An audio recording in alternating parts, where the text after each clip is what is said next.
Fala pessoal, tudo bem? Vamos observar agora aqui os aspectos, aliás, o universo microscópico da química, tá? A gente viu até então a parte macroscópica da coisa e agora a gente vai observar como funciona esse universo micro dentro do estudo da química. Bom, relembrando aí o modelo de Bohr da aula passada, a gente percebeu que o átomo dessa vez ele é dividido, ele tem sua eletrosfera lá dividida em camadas, né? Ele tem um núcleo com prótons e nêutrons.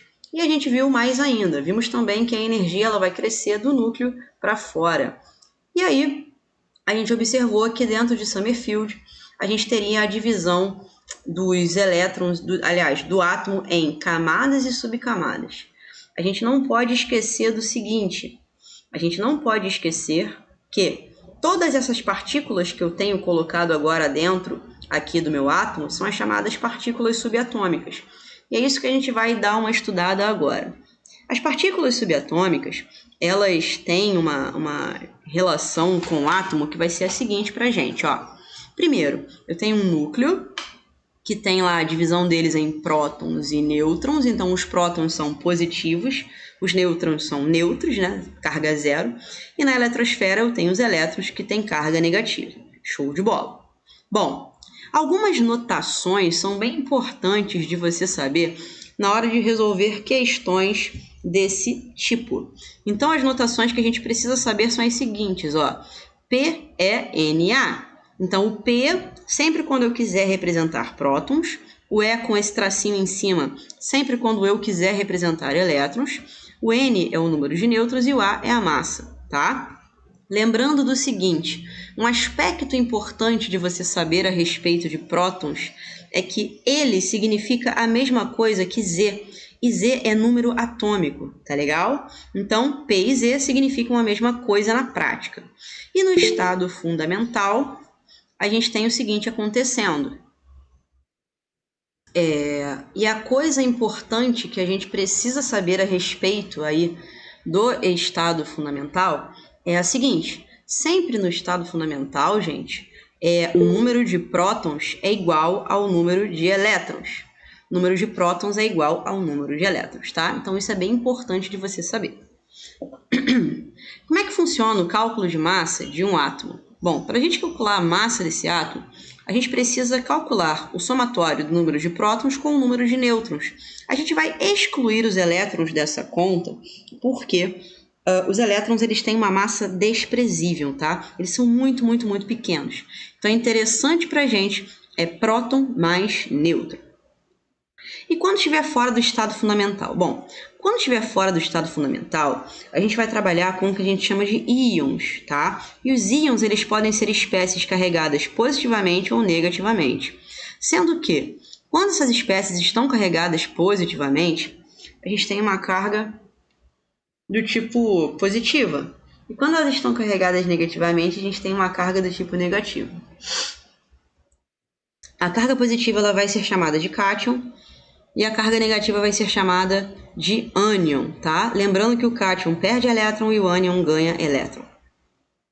Vamos trabalhar agora a semelhança atômica. O que vem a ser a semelhança de um átomo? Bom, a semelhança atômica, ela vai trabalhar para a gente aí questões onde a gente tem os isótopos, os isótonos, os isóbaros e os isoeletrônicos. Quem são eles? Bom, os isótopos, eles são compostos aí que têm o mesmo número de prótons, tá? Rolando.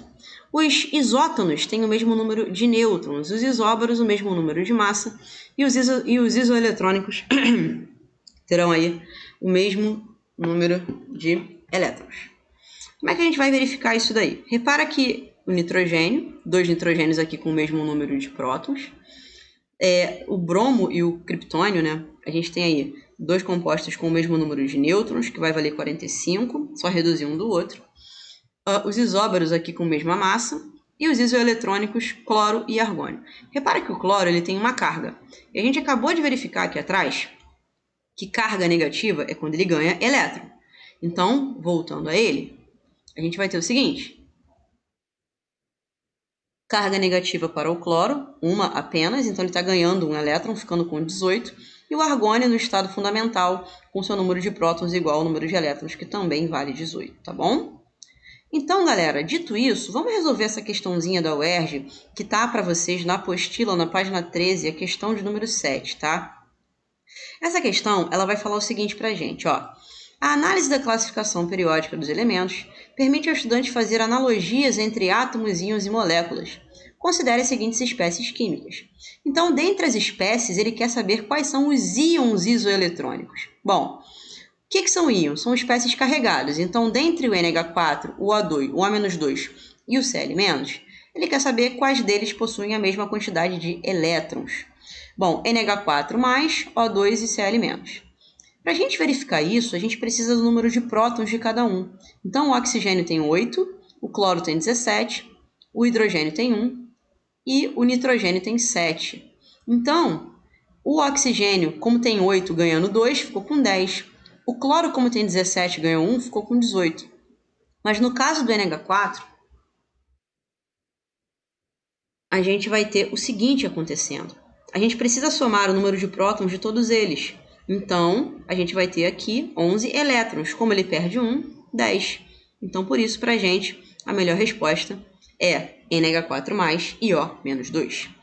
Bom, para essa última questão, para a gente fechar essa aula, a gente vai ter o seguinte.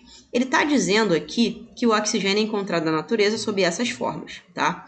E ele está dizendo que esses átomos possuem quantidades iguais. Cara, se são o mesmo elemento, eles têm o mesmo número de prótons. E próton sempre é igual a número atômico. Então, a gente vai ter o seguinte. E se eles estão no estado fundamental, a gente vai ter que próton vai ter que ser igual ao número de elétrons. Então, por isso, Z igual a E. Por isso, letra C. Fechou? Então, galera, é isso. Façam as questões aí. Essa estava na página 13, questão número 4. Essa aqui a gente não vai fazer, tá? Só para vocês fazerem em casa, na real, né? Essa também é da apostila e ela tá na página 13, questão número 5, tá? Façam essa questão e façam também as questões da página 13, 1, 2, 3, 8, 9 e 10. Um beijo e até semana que vem.